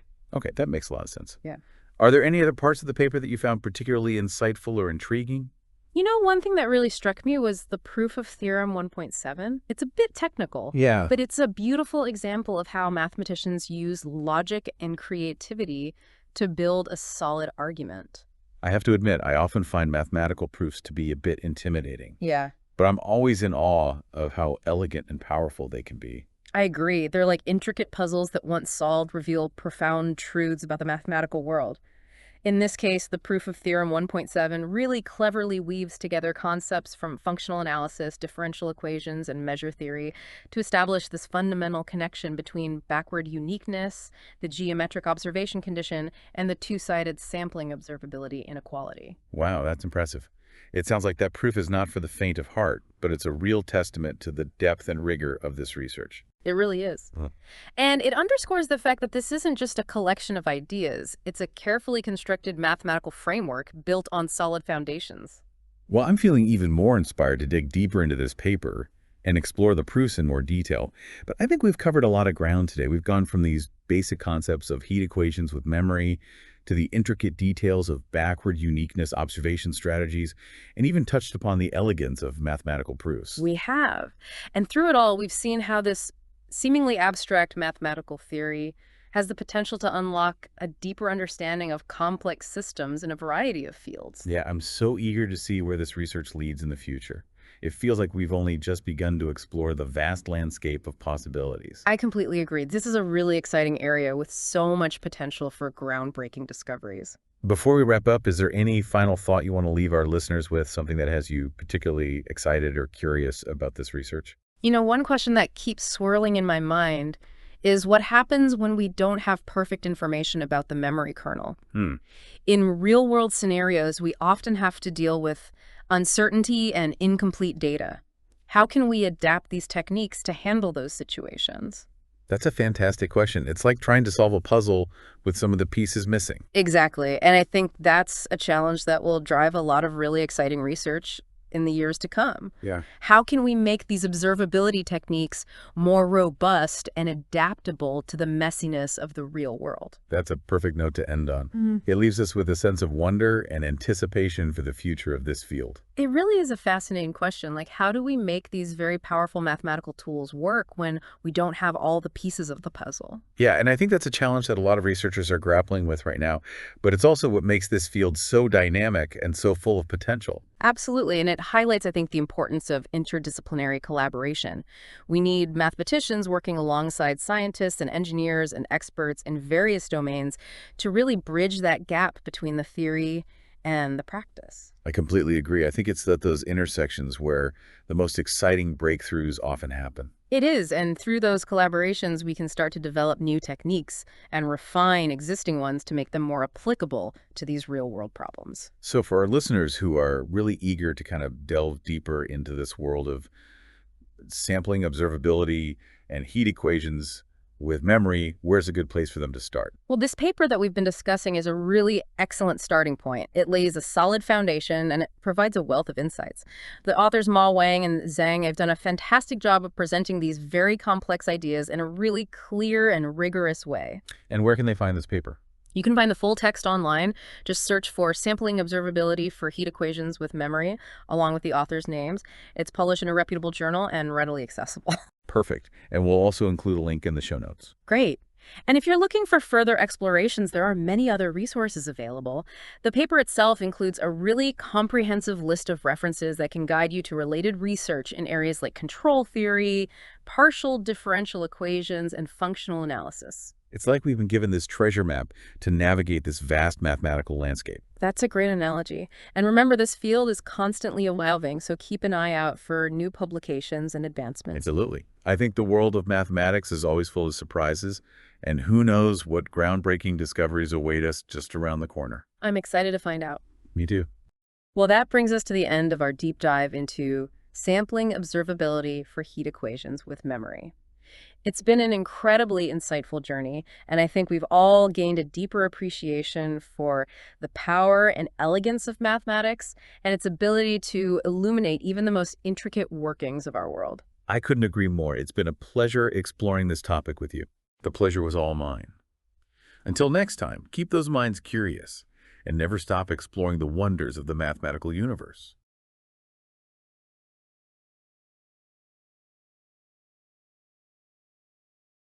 Welcome to another deep dive. Today, we're going to be looking at sampling observability for heat equations. Okay. But these aren't your average heat equations. Right. These have memory. Yeah, these are systems where the way the heat spreads depends not just on the current temperature, but also on the temperature history. Okay. So imagine a metal rod, but the way it heats up now depends on how it was heated in the past. So it's like the rod remembers its thermal past, Uh-huh. which affects its present state. Right. How does this memory factor into this whole idea of observability? So observability in this context is about determining the initial state of a system based on limited measurements taken later in time. Okay. So you're trying to figure out the starting temperature distribution of our memory-laden metal rod, Right. just by measuring its temperature at a few specific points and times. So it's like trying to reconstruct the entire thermal history of the Yeah. rod just from a few snapshots? That's right. That sounds incredibly challenging, It is. especially with this added memory component. And that's precisely the challenge that this paper tackles. Okay. And it does so by diving deep into the mathematical intricacies of these heat equations with memory. Right. Right from the start, they set up a clear framework. Okay. We're dealing with a heat equation that operates within a bounded domain, Okay. essentially a confined space. Right. They introduce a memory kernel denoted by m of t, Okay. which is a function that quantifies how much influence past temperatures have on the current heat distribution. So MT is like a weighting function. Exactly. That tells us how much weight to give to the temperature at a particular time in the past. Exactly. And they make a key assumption about this memory kernel. Okay. They require it to be well-behaved, specifically twice continuously differentiable. Okay. This ensures that the memory's influence on the system changes smoothly over time. So we've got our bounded domain, Right? our heat equation with memory, Uh-huh. and our well-behaved memory kernel. Yep. What is the core question that this paper seeks to answer? The central question is whether we can determine the initial heat distribution within this domain. Right. Just by taking measurements at a finite number of time points and in limited observation regions, Okay. can we reconstruct the entire thermal history of the system just from these carefully chosen snapshots? It's like asking if we can solve a jigsaw puzzle with only a few pieces. Uh-huh. And those pieces are scattered across time. A very apt analogy. To tackle this question, the authors introduce a crucial concept, Okay. the two-sided sampling observability inequality. Okay. That sounds pretty intense. Yeah. Can we break down what this inequality actually means and why it's so important in this context? Imagine this inequality as a balance scale. Okay. On one side, we have information about the initial heat distribution, Right. represented by the norm of the initial state in a specific mathematical space called H4. H4. That sounds a bit intimidating. It's simply a mathematical space that allows for some roughness in the initial heat distribution. So the initial temperature distribution doesn't have to be perfectly smooth. So it's more realistic Yeah. than assuming everything starts in a perfectly uniform state. Exactly. Now, on the other side of the scale, we have the measurements we take. Okay. at those carefully chosen times and locations. Right. The two-sided sampling observability inequality essentially links these two sides. Meaning it connects the information we have about the initial state Yeah, to the information we can glean from our limited measurements. precisely. The first part of the inequality tells us that we can indeed recover information about the initial state from these measurements. Okay. The second part provides a bound on how much information we lose in the process, Okay. giving us a measure of the precision of our reconstruction. So it's not just about whether we can reconstruct the initial state, but also about how accurately we can do it. Exactly. This inequality becomes the foundation for exploring the conditions under which such a reconstruction is possible. Now, the paper mentions another key player in this whole story. Backward uniqueness. Can you unpack what that means and why it's so important for our deep dive? Backward uniqueness is a powerful concept. Okay. Imagine you're watching a video of our metal rod, Okay. and you observe that the temperature is completely uniform at a few specific moments in time. Okay.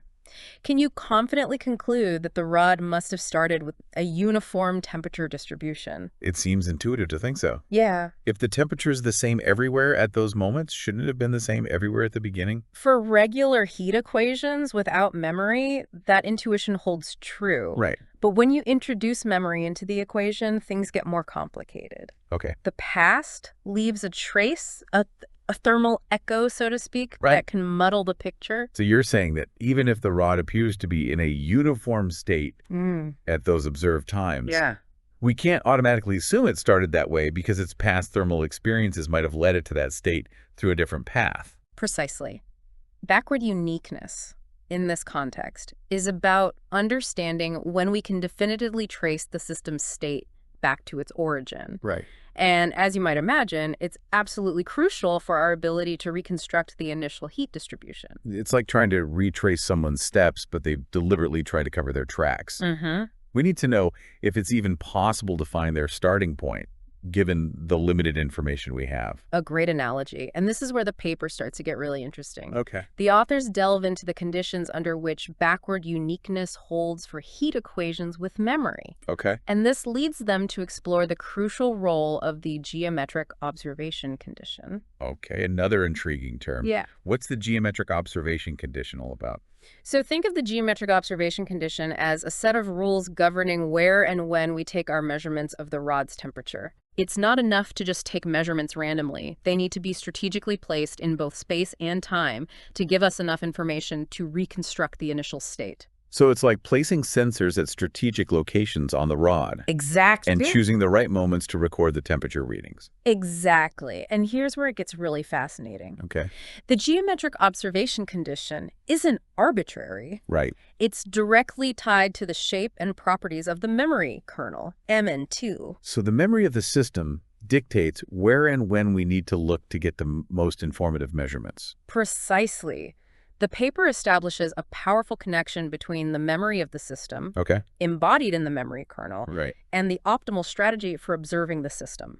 This is amazing. It seems like we're starting to unravel a deep connection Yeah. between the seemingly abstract mathematics of heat equations with memory and the very practical task of designing experiments or observations to understand these systems. Exactly. And that's what makes this paper so compelling. It bridges the gap between theoretical mathematics and the potential for real-world applications. I can't wait to explore those potential applications further. Yeah. But before we do, let's take a closer look at the specific theorems the paper uses to establish these connections. Okay. I'm particularly intrigued by Theorem 1.7, All right. which seems to be a cornerstone of their analysis. Theorem 1.7 is indeed a pivotal result in this paper. Okay, remind us again what those two concepts represent Okay. and how they relate to our quest to understand the initial state of our memory-laden rod. Remember, the two-sided observability inequality tells us that if we choose our measurement times and locations wisely, Right. the information we glean from those measurements provides a bound on the information about the initial state. Right. And the geometric observation condition dictates those wise choices, Right. guided by the shape of the memory kernel. So the geometric observation condition gives us the recipe for taking the right measurement. Uh. And the two-sided observability inequality tells us how much we can learn from those measurements. Exactly. Theorem 1.7 acts as a bridge between these two concepts. Okay.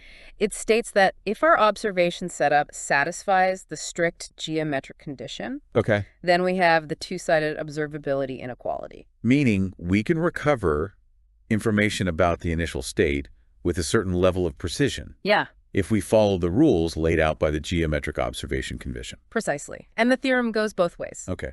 It also says that if we have the two-sided observability inequality, then our observation setup must at least satisfy a weaker version of the geometric condition. It's a two-way street. Uh-huh. The ability to reconstruct the initial state Yeah. and the geometry of our observations are intertwined. That's right. This is pretty profound. It's like saying the way we observe a system is fundamentally connected to the system's memory. Exactly. And this connection is made mathematically precise by Theorem 1.7. It highlights how the nature of the memory deeply affects our capacity to understand these systems. Right. It's not just about measuring, it's about measuring strategically. Now, Theorem 1.9 seems to take this idea even further. Okay. It dives into the specific relationships between the choice of time points, the memory kernel, and observability. Right. What's the main takeaway there? Theorem 1.9 delves into the crucial question of when we can find observation regions that actually work. Okay. Meaning regions where the measurements provide enough information to reconstruct the initial state. Right. And it provides a clear answer. Yeah. We can find such observation regions if and only if two conditions are met. Okay, lay those conditions on us. Okay. What are the two keys to unlocking successful observability in these memory-laden systems? The first key is backward uniqueness at our chosen time points. Okay. We need to be able to trace the system's state back to its origin from the moments we choose to take measurements. So the moments we choose to peek into the system's evolution must be moments where the past is still clearly visible. Exactly. If the past gets too muddled at those points, Right. due to the memory effects, Okay. we lose our ability to reconstruct the initial state. Got it. The second key is that the memory kernel can't completely vanish at those times. Meaning the past must still have some influence, some weight, at the times we choose to observe the system. Precisely. If the memory kernel completely disappears at those times, Right. it's like the system suddenly forgets its past, Okay. and we lose that crucial connection between the present and the initial state. This is so insightful. Even though we're taking discrete measurements, they must be taken at times where the system's memory is still active. Yes. And those times must also allow us to trace back to the initial state. Exactly. Theorem 1.9 beautifully encapsulates these intertwined requirements for successful observability in systems with memory. This has been an incredible journey so far. Yeah. We've gone from the basic idea of heat equations with memory to the concept of backward uniqueness. Yep. And the importance of the geometric observation condition. Right. And we've seen how these ideas are formalized in key theorems like 1.7 and 1.9. We've established a solid mathematical foundation for understanding how the memory of a system profoundly influences our ability to observe and analyze it. And I'm eager to explore how these theoretical foundations translate into practical strategies for observing real-world systems with memory. Me too. There's a whole world of potential applications waiting to be unlocked. Let's take a short break to process all this amazing information. Okay. And we'll be back soon to dive into those exciting applications. Welcome back.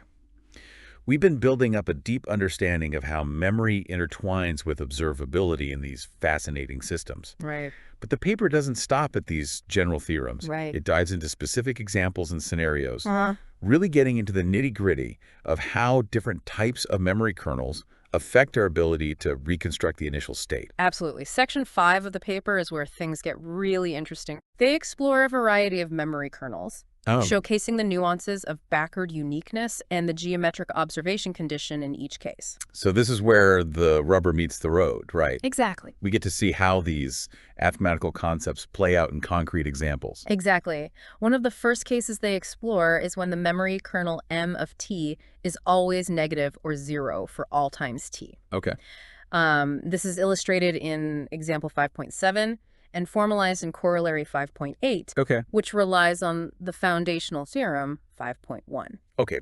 Before we jump into those details, Okay. remind us again what a negative or 0 memory kernel represents in terms of the system's behavior.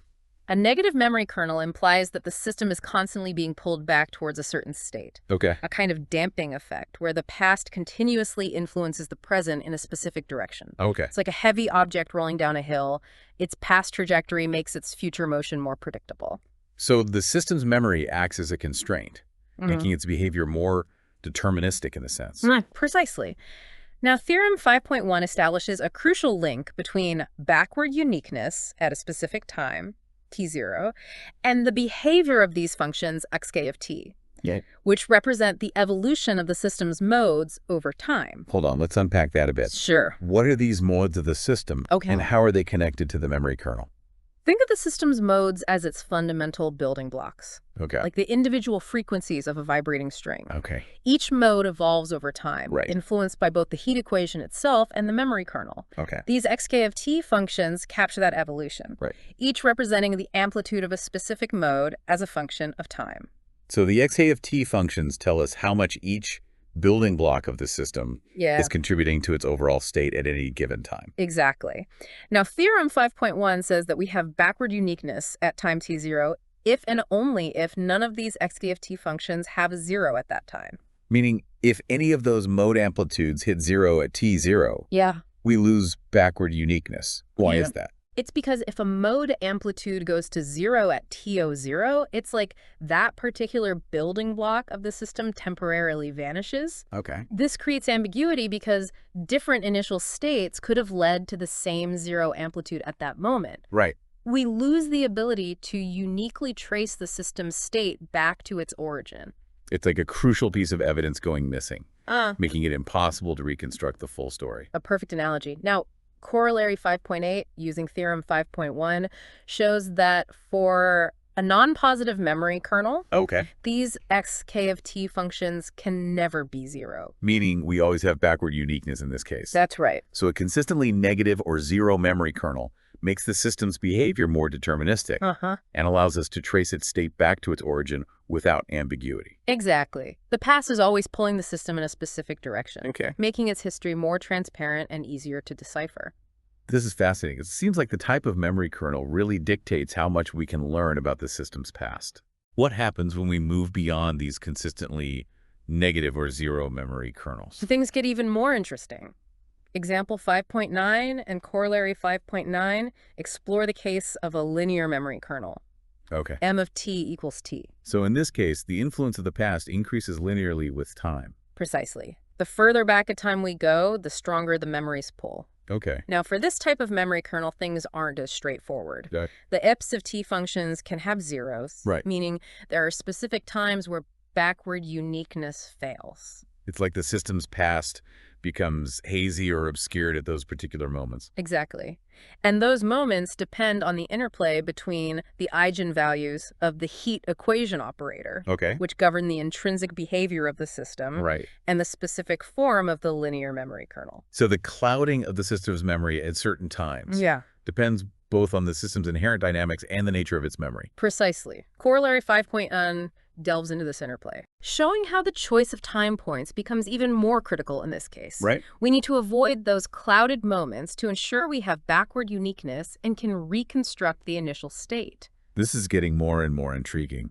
Does the paper explore even more complex memory kernels beyond the linear case? Yes, it does. Example 5.11 and Corollary 5.11 delve into a case where the memory kernel is of the form m of t equals ce to the alpha t. Okay. This introduces an exponential decay factor to the memory's influence. So in this case, the influence of the past fades exponentially as we go further back in time. Exactly. And as you might imagine, this exponential decay introduces its own set of complexities. I bet. Does the paper manage to derive specific conditions for backward uniqueness in this case? Yes, it does. And this is where the analysis gets particularly intricate. Okay. For this type of memory kernel, the conditions for backward uniqueness involve a delicate interplay Okay. between the constant c and alpha, Right. which control the strength and decay rate of the memory, and the eigenvalues of the heat equation operator, Okay. which govern the system's inherent dynamics. So it's a three-way dance between the system's intrinsic behavior, Uh-huh. the strength of the memory, Yeah. and the rate at which that memory fades. Exactly. And what's fascinating is that they derive a precise condition on the time points to ensure backward uniqueness for this specific memory kernel. So they're not just saying backward uniqueness might fail, they're giving us a way to actually calculate when it will and won't hold, Right? based on the parameters of the memory kernel and the system itself. Precisely. This demonstrates the power of mathematical analysis to unravel the complexities of these seemingly abstract concepts. Okay. And what's remarkable is that they show that if we choose two time points, T1 and T2, that are sufficiently close together, Okay. closer than a certain threshold determined by the constant C in the memory kernel, Right. then backward uniqueness is guaranteed to hold. That's like saying we can ensure a clear line of sight to the initial state as long as we keep our observations within a certain time window. Exactly. It's as if the memory fades too quickly beyond that window, obscuring our view of the past. Right. And this threshold, this maximum allowable distance between our observation times, Yeah. is inversely proportional to the square root of C. Okay. So the stronger the memory, the closer together our observations need to be to maintain that clear line of sight. It's incredible how the mathematical details of the memory kernel directly translate to practical considerations for how we observe the system. Precisely. It underscores the importance of understanding these underlying mathematical principles if we want to effectively analyze and interpret real-world systems with memory. Right. Now remember that the choice of time points is not the only factor at play here. Right. The geometric observation condition also comes into play. Right. The geometric observation condition tells us where we need to place our sensors to capture the most informative measurements. How does that tie into these specific memory kernels? The shape and properties of the memory kernel directly inform the geometric observation condition. For example, with a memory kernel that decays rapidly, like our exponential case, Oh. the geometric observation condition might require a denser placement of sensors to capture the fleeting influence of the past. It's like trying to catch a fading signal. You need more receivers to pick up the subtle variations. Exactly. On the other hand, with a slowly decaying memory kernel, Right. the geometric observation condition might allow for a more sparse placement of sensors. So it's all about tailoring our observation strategy to the specific type of memory exhibited by the system. This is truly remarkable. We've gone from the general principles of observability Yeah. to the very practical considerations of how to design experiments or observations for systems with memory. And we've seen how the mathematics of memory, embodied in these different memory kernels, shapes those practical considerations in fascinating ways. This deep dive has already been incredibly enlightening, but I know we're not quite done yet. Right. There's still the question of how these mathematical insights translate into real-world applications. Yeah. And I'm eager to explore those potential applications further. Me too. There's a whole world of possibilities waiting to be unlocked, from material science to climate modeling and beyond. Let's take a short break to process all this, Okay. and we'll be back soon to dive into those exciting applications. Welcome back to our deep dive into the fascinating world of heat equations with memory. We've been on quite a journey exploring the intricate mathematics of observability, backward uniqueness, and the crucial role of the memory kernel. But what I find truly exciting is the potential for these abstract concepts to have a real impact on our understanding of the world around us. So let's shift gears a bit and delve into some potential applications. Where do you see these ideas having the most significant impact? Absolutely. The beauty of this paper lies in its ability to bridge the gap between abstract mathematical theory and practical applications. It provides a new lens through which we can view and analyze systems where the past influences the present, and that opens up a world of possibilities. It's like we've been given a new language to decode the memory embedded within these systems. A language that can help us understand their behavior in ways we couldn't before. Exactly. And that new language can be applied to a surprisingly diverse range of fields. Okay. One area where I see immense potential is material science. Okay. The way a material responds to stress, Right. its elasticity, its durability, even its potential for failure. These are all often influenced by its past loading history. Right. This paper's framework could provide us with new tools to read the memory embedded within materials and use that information to design materials with specific properties. So instead of just testing a material's current strength, we can analyze its entire loading history, its memory of past stresses and strains, to predict how it will behave in the future. Precisely. It's like giving materials a memory test to assess their performance under different conditions. Right. We could potentially engineer materials that are more resilient, durable, or even self-healing by carefully tailoring their memory through specific loading or treatment processes. That's amazing. It's almost like we're moving towards a more personalized approach to materials design, Yeah. understanding each material's unique history and using that knowledge to optimize its properties. Yeah. What other areas come to mind where this memory lens could be transformative? Well, another area that immediately springs to mind is climate modeling. Okay. The Earth's climate is an incredibly complex system, Right. and we know that past events, even those that occurred centuries or millennia ago, Right. can have lasting impacts on the present. So it's like the planet itself has a memory that shapes its current climate. Exactly. Volcanic eruptions, shifts in solar radiation, changes in Earth's orbit. Right. These events leave an imprint on the climate system, Okay. influencing temperature patterns, ocean currents, and even weather extremes. So how could this paper's framework help us better understand the climate's memory? By applying the concepts of observability and backward uniqueness, we could potentially develop more sophisticated climate models that take into account the long-term influence of past events. We might be able to untangle the complex web of cause and effect that stretches across vast timescales, Right. leading to a deeper understanding of how the climate system responds to various forcings. This is incredible. We're talking about potentially revolutionizing climate science by incorporating a deep understanding of the planet's memory into our models that could have profound implications for our ability to predict future climate change and develop effective mitigation and adaptation strategies. Absolutely. And it's not just about predicting the future, it's Yeah. also about understanding the past. Okay. By applying these mathematical tools, we might be able to reconstruct past climate events with greater accuracy, Right. uncovering hidden patterns and revealing the subtle ways in which the past continues to shape the present. It's like we're becoming climate archaeologists, Yeah. using the mathematics of memory to excavate the planet's climate history. This is mind-blowing. What other fields could benefit from this memory-aware perspective? Well, another area that comes to mind is finance. Financial markets are inherently dynamic systems with a long memory. Right. Past trends, economic shocks, even investor sentiment, all of these factors can have a lasting impact on market behavior. It's like the collective memory of the market influencing how investors react to new information Yeah, and driving the fluctuations we see in stock prices and other financial instruments. exactly. By applying the concepts of observability and backward uniqueness, we could potentially develop more sophisticated risk management models Okay. that take into account the long-term memory of the market. So instead of just looking at recent market trends, Uh-huh. we could analyze historical data to uncover hidden patterns Right. and anticipate how the market might react to certain events based on its memory of similar events in the past. Precisely. It's about understanding how the past continues to echo within the market, Right. influencing its present state and shaping its future trajectory. We might even be able to use these insights to develop early warning systems for market bubbles or crashes, identifying the telltale signs of instability that are often rooted in the market's memory. This is incredibly exciting. We're talking about potentially transforming our understanding of finance, moving beyond short-term predictions to a deeper appreciation for the long-term forces that shape market dynamics. It's a testament to the power of mathematics to provide new insights into seemingly disparate fields. Absolutely. And I think that's what makes this paper so compelling. It highlights the interconnectedness of knowledge, Right. showing how abstract mathematical concepts can have profound implications for our understanding of the world around us.